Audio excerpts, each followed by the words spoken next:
고백합시다. 하나님의 언약을 부여잡는 성도가 되라. 하나님의 언약을 부여잡는 성도가 되라. 하나님의 언약을 부여잡는 성도. 성경을 우리가 보통 구약, 신약 이렇게 표현하죠. 구약, 옛 약속, 신약, 새로운 약속. 그래서 약속, 하나님의 언약이라는 말은 말씀으로 맺은 약속이라는 뜻인데 그 약속을 부여잡는 성도가 되라. 여러분, 성경에는 7,000가지 이상의 약속이 있다라고 말씀을 합니다. 그 약속 하나하나가 이미 이루어진 약속도 있고 이루어질 약속도 있죠. 보통 그 약속의 핵심은 예수 그리스도에 대한 약속이죠. 구약은 여러분 300번 이상 메시아가 오시겠다라는 예언의 책, 이게 구약입니다. 최초의 메시아 예언은 창세기 3장 15절의 말씀이죠.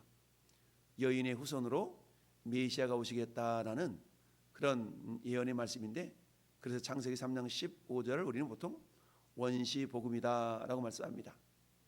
여자의 후손은 내 머리를 상해할 것이고 너는 여자의 후손의 뒤꿈치를 상해할 것이다.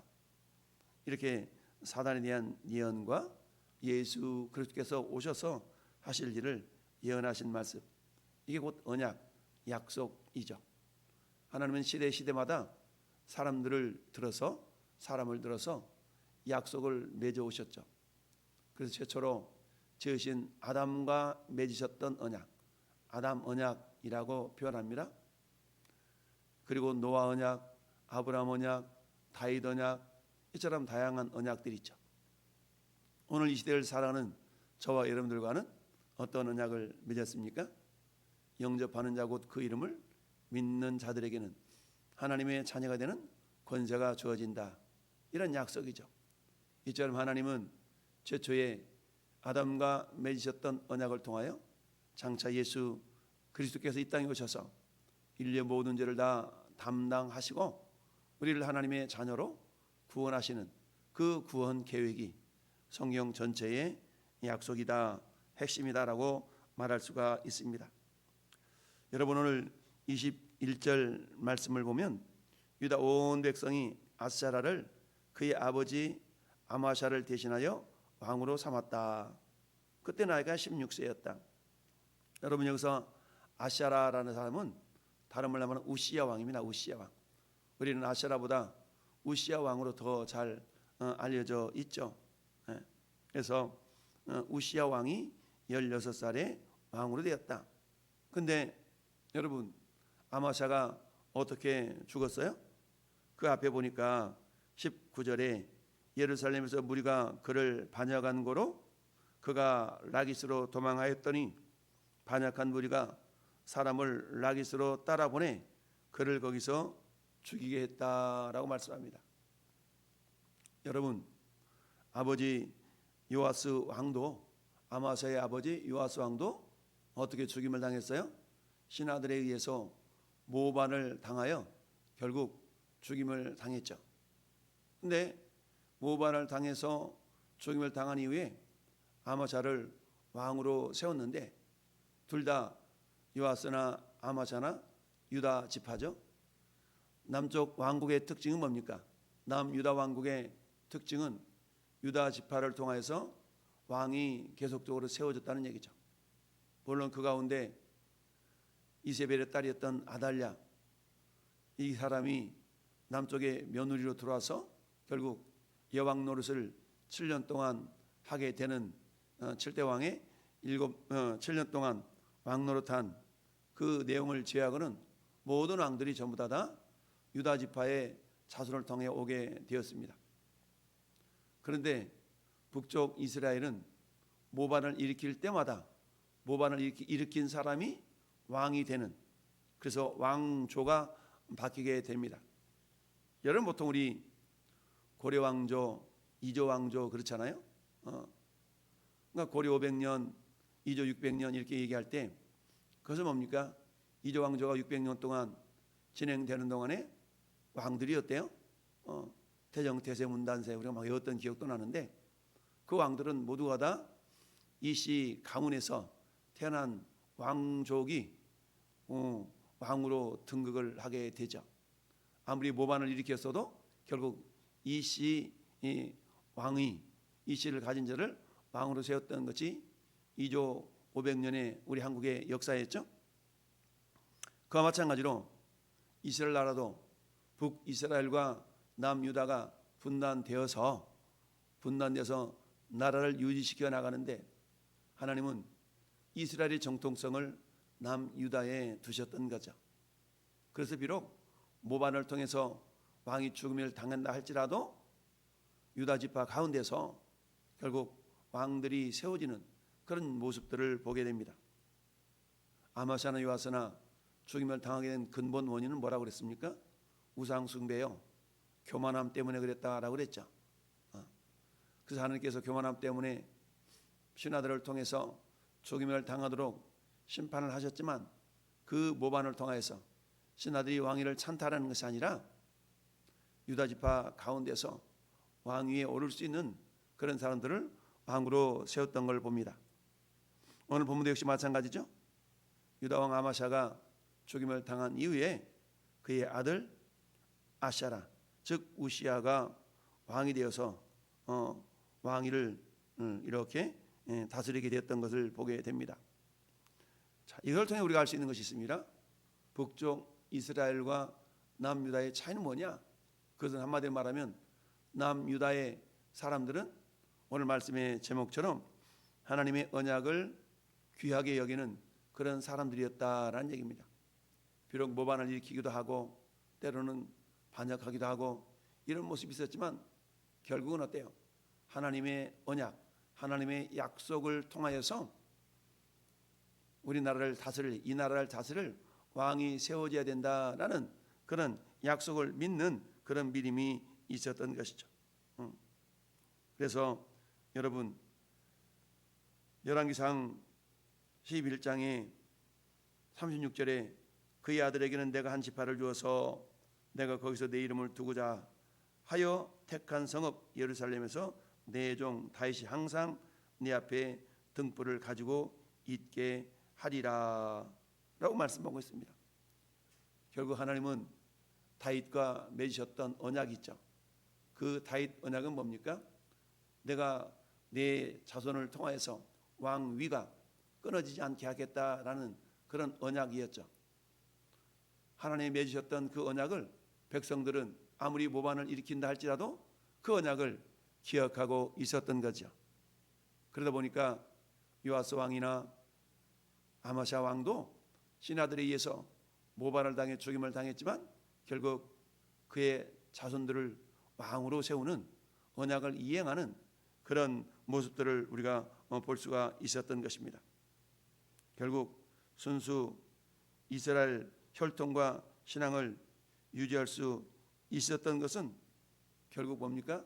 언약을 귀하게 여겼던 남유다 백성들의 어떤 그런 믿음 때문에 그랬다라는 얘기입니다. 그렇습니다. 여러분, 에서는 장자로 태어났지만 장자의 명분을 가볍게 여기기 때문에 그 장자의 명분이 야곱에게로 돌아가고 말았죠. 여러분, 장자의 명분이라는 것은 하나님의 약속을 이어받을 수 있는 엄청난 어떤 권세이거든요. 근데 그것을 귀하게 여기지 않았다. 한 그릇 음식물 때문에 장자의 명분을 귀하게 여기지 않았던 그 에서의 모습을 성경은 뭐라고 말씀하고 있습니까? 망령된 자다라고 그렇게 말씀하지 않았습니까? 망령된 자다. 그래서 이 장자의 명분 속에서는 그야말로 하나님이 아브라함에게 주셨던 그 언약을 상속하는 그런 권리와 더불어서 그야말로 장차 오실 메시아의 어떤 약속까지 가지고 있는 그런 중대한 의미가 담겨져 있는 건데, 그런데 에서는 이것을 가볍게 여기고 말았다라는 얘기입니다. 그렇다면 오늘 이 시대를 사랑하는 저와 여러분들이라고 크게 다를 바가 없습니다. 우리가 말씀을 붙잡고 기도한다는 얘기는 뭡니까?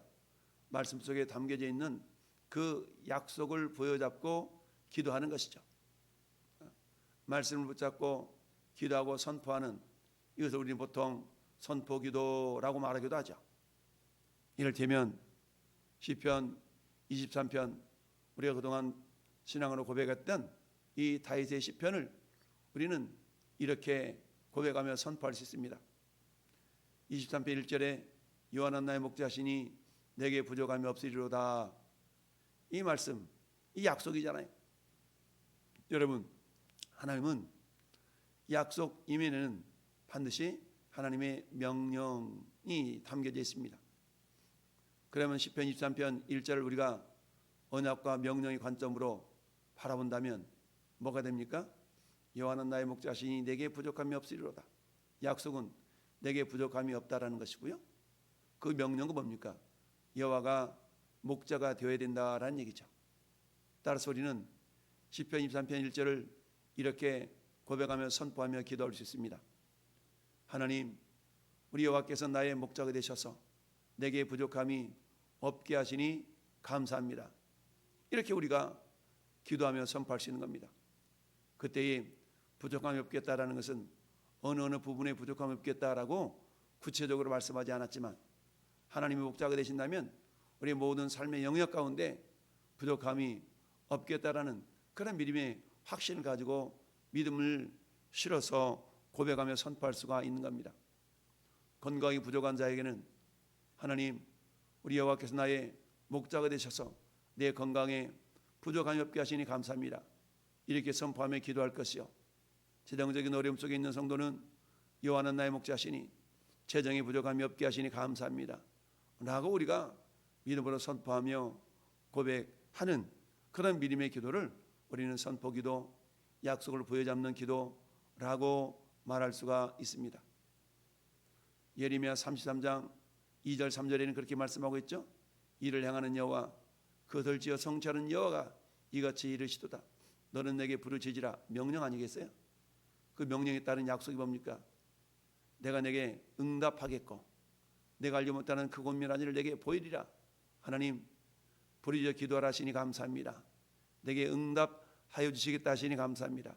내가 알지 못하는 그 권면한 일을 내게 보여주시겠다 하시니 감사합니다 라고 하면서 우리가 고백하고 선포하며 기도하는 것을 우리는 선포기도라고 말할 수가 있습니다.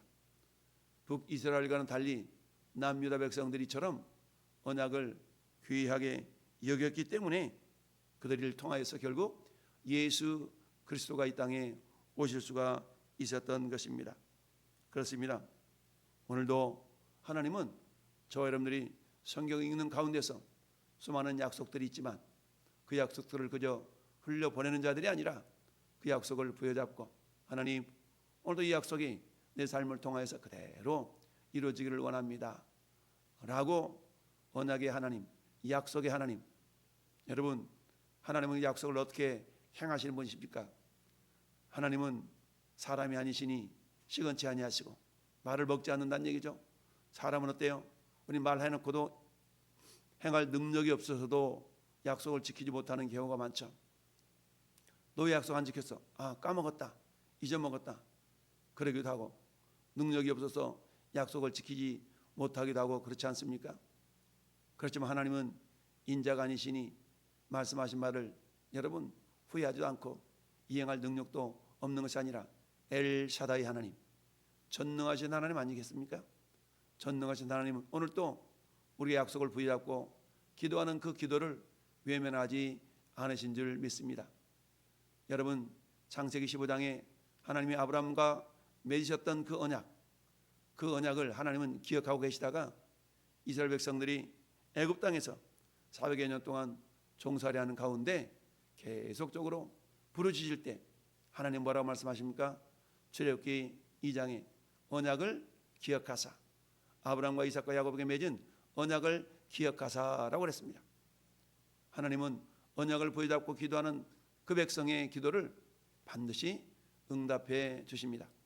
오늘 하루도 저나 여러분을 통해서 하나님은 이루시기 원하시는 그런 수많은 약속들이 말씀 속에 담겨져 있습니다. 상황마다 때를 따라 돕는 은혜를 얻게 하여 은혜의 보좌 앞에 담대히 나가라라는 히브리서 4장 16절의 말씀처럼 오늘도 하나님의 약속을 부여잡고 담대하게 기도함으로 하나님의 일하심을 경험하는 복된 하루가 될 수 있기를 예수님의 이름으로 축원합니다. 아멘.